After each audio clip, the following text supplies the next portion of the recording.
అంటే మనకు ఏదైతే సిజరీన్ చేస్తుంటారో అటువంటి సందర్భంలో చాలా మంది ఒకటి చనిపోతా ఉంటారు. చనిపోతా ఉన్నప్పుడు అది వైద్యుల నిర్లక్ష్యం అని చెప్పేసి కొంతమంది వ్యాఖ్యానం చేస్తుంటారు, లేదా వాళ్ళకు ఉన్నటువంటి హెల్త్ ఇష్యూస్ వల్ల చనిపోయేటువంటి పరిస్థితులు ఉంటాయి.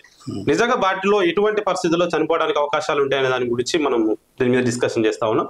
ముందుగా ఇప్పుడు డెలివరీ అనేది సహజమైనటువంటి డెలివరీ జరిగేటువంటి అవకాశం ఉంటుందా? ఖచ్చితంగా సిజరీన్ చేయాలంటారా? సో దాని రైట్, మామూలుగా డెలివరీ అనేది సాధారణంగా ప్రకృతి సిద్ధంగా నార్మల్గా డెలివరీస్ అనేవి ప్రకృతి ఇచ్చినటువంటి ఒక ప్రాసెస్, అది ఒక పద్ధతి. దాదాపుగా 90 to 99% డెలివరీస్, ప్రసవాలు నార్మల్గా అంటే ప్రకృతి ఏదైతే నిర్దేశించిందో ఆ పద్ధతి ప్రకారమే జరుగుతాయి. దాన్ని నార్మల్ డెలివరీస్ అంటారు. అంటే వితౌట్ ఆపరేషన్. ఇప్పుడు సృష్టి పుట్టినప్పటి నుంచి తర్వాత మానవ జన్మ ఏదైతే ఇవాల్వ్ అయిపోయింది, పరిణామ క్రమంలో మానవుడు అవతరించాడో అప్పటి నుంచి కూడా చాలా వేల సంవత్సరాలు, లక్షల సంవత్సరాల నుంచి కూడా నార్మల్ డెలివరీస్ ఉన్నాయి కదా.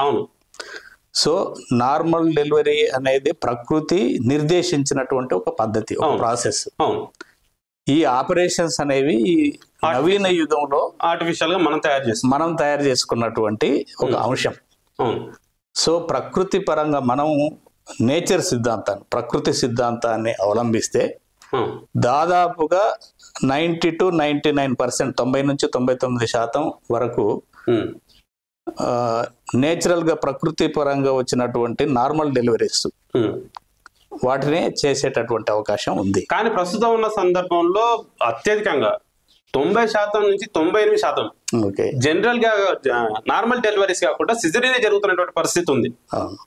అంటే ఇప్పుడున్నటువంటి పరిస్థితుల్లో నార్మల్ డెలివరీ అయ్యే అవకాశం లేదంటారా, లేకపోతే కావాలని సిజరీన్కి వెళ్తున్నారంటారా?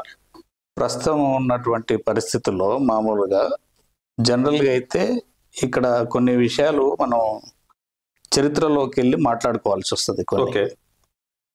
ఈ సందర్భంగా మీకు చెప్పదలుచుకుంది ఏంటంటే, కొంత సమయం ఇస్తే నేను చెప్పండి సార్, పర్లేదు. మనం చరిత్రలోకి వెళ్దాం. పూర్వం ఈ ఆపరేషన్స్ అనేవి లేని టైంలో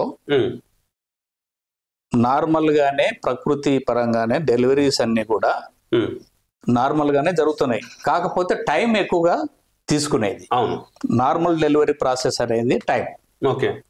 అంటే డెలివరీ టైం జరిగే టైంలో టైం అంటున్నారా, లేకపోతే డెలివరీ స్టార్ట్ అయినప్పటి నుంచి, కాన్పు నొప్పులు స్టార్ట్ అయినప్పటి నుంచి బిడ్డ బయటికి వచ్చే వరకు పట్టే టైంని నా డెలివరీ టైం.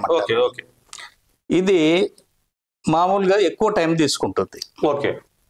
సో మనకు ప్రకృతి ఏం ప్రసాదించిందంటే నార్మల్గానే డిజైన్ చేయబడింది డెలివరీ అనేది.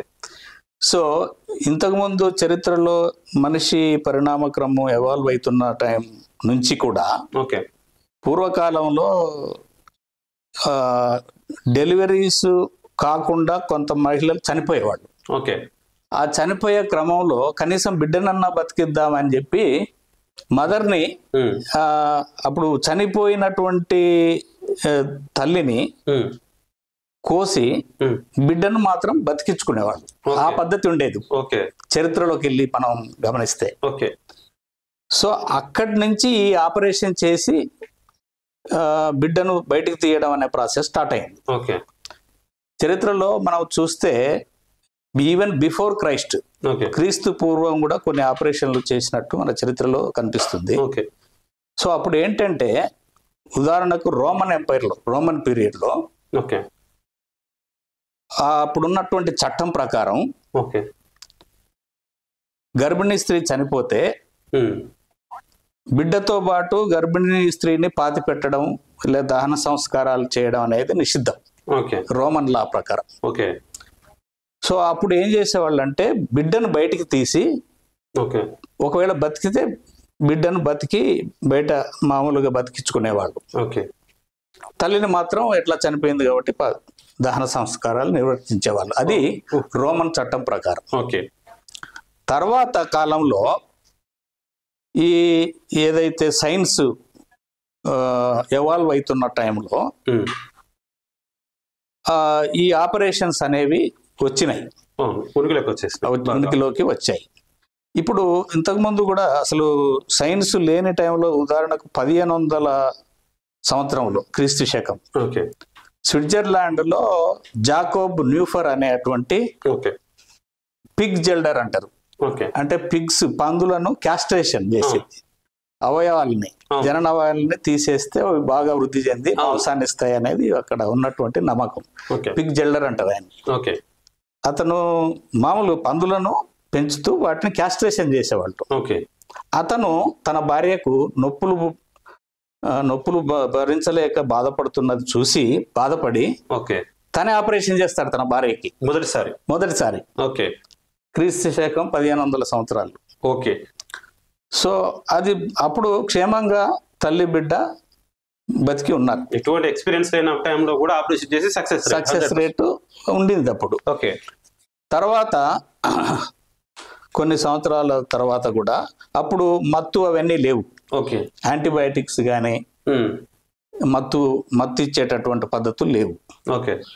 సో అప్పుడు చాలా వరకు సక్సెస్ రేట్ తక్కువగానే ఉండింది. ఎందుకంటే ఫెసిలిటీస్ కానీ మత్తుకు సంబంధించి తర్వాత యాంటీబయాటిక్స్ లేవు కాబట్టి. అంటే డెలివరీ టైంలో మత్తు ఇంజెక్షన్ ఇస్తారా ఇప్పుడు? ఇవ్వరంటారా?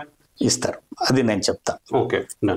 సో ఇంకొకటి చరిత్రలో ఇంకొక చిన్న మనకు ఈ సిజేరియన్ సెక్షన్ అనేది ఎందుకు వచ్చిందంటే, ఇది ఆపరేషన్ చేసి కాన్పు చేయడాన్ని సిజేరియన్ సెక్షన్ అంటారు. అయితే జూలియస్ సీజర్ అనేటువంటి రోమన్ చక్రవర్తి ఉండేవాడు. మీకు చరిత్ర మనం చూస్తే తెలుస్తుంది. జూలియస్ సీజర్ రోమన్ చక్రవర్తి, ఎంపరర్. అతని పీరియడ్ లో జూలియస్ సీజర్ సిజేరియన్ సెక్షన్ ద్వారా పుట్టాడని కొన్ని మిత్ ఉన్నాయి. మిత్ అంటే కొన్ని సిద్ధాంతాలు, అబద్ధమైనటువంటి ప్రచారం ఉండింది. కానీ అతను సిజేరియన్ సెక్షన్ ద్వారా ఏం పుట్టలేదు. అతని పీరియడ్ కు ముందు ఆపరేషన్లు చేసి, అంటే చనిపోయినటువంటి తల్లులకు ఆపరేషన్ చేసి తీసేటటువంటి ప్రక్రియ ఉండింది. ఆ టైంలో అతను ఒక రూల్, అదంటే చనిపోయిన వాళ్ళని అలాగా పూడ్చిపెట్టకూడదు కాబట్టి ఆపరేషన్ చేసి బిడ్డనైనా బతికించుకొని పూడ్చిపెట్టేవాళ్ళు. ఆ రూల్ ఉండేది. అప్పటి నుంచి సిజేరియన్ సెక్షన్ అనేది పదం వచ్చింది. అయితే తర్వాత కాలంలో ఈ సైన్స్ ఎవాల్వ్ అవుతున్నటువంటి క్రమంలో ఈ మత్తు, యాంటీబయాటిక్స్ అనేవి వచ్చాయి. ఈ మత్తు తర్వాత యాంటీబయాటిక్స్ అనేవి 18th and 19th సెంచరీస్ నుంచే స్టార్ట్ అయిపోయినాయి. ఈ మనం ఇచ్చేటువంటి యాంటీబయాటిక్స్ అంటే ఇన్ఫెక్షన్ రాకుండా. మత్తు కూడా 18-19 శతాబ్దంలో 18-19 శతాబ్దం నుంచి స్టార్ట్ అయిపోయింది. అప్పటి నుంచి ఈ ఆపరేషన్స్ అనేవి సేఫ్ గా జరగడానికి అవకాశం ఉండింది. అప్పటి నుంచి సేఫ్ గా జరుపుతున్నారు. ఇప్పుడు కూడా సురక్షితంగా జరుపుతున్నటువంటి అంశం ఉంది. సో ఇప్పుడు మీరు అన్నట్టు ఇప్పుడు ఈ సిజేరియన్ సెక్షన్ ప్రతి వాళ్ళకి అవసరమా, ఎక్కువ జరుగుతున్నాయి అనేది మీరు ఎక్స్ప్రెస్ చేస్తున్నారు కదా. సో ఈ సిజేరియన్ సెక్షన్లు అనేవి వాస్తవంగా అయితే మామూలుగా అయితే 90 to 99% సాధారణ ప్రసవాలే అని అనుకున్నాం. కానీ మీరు అన్నట్టు 80-90% ఎక్కువ శాతం సిజేరియన్ సెక్షన్లు అవుతున్నాయి అనేటువంటి అంశం మీరు లేవనెత్తుతున్నారు. అవును.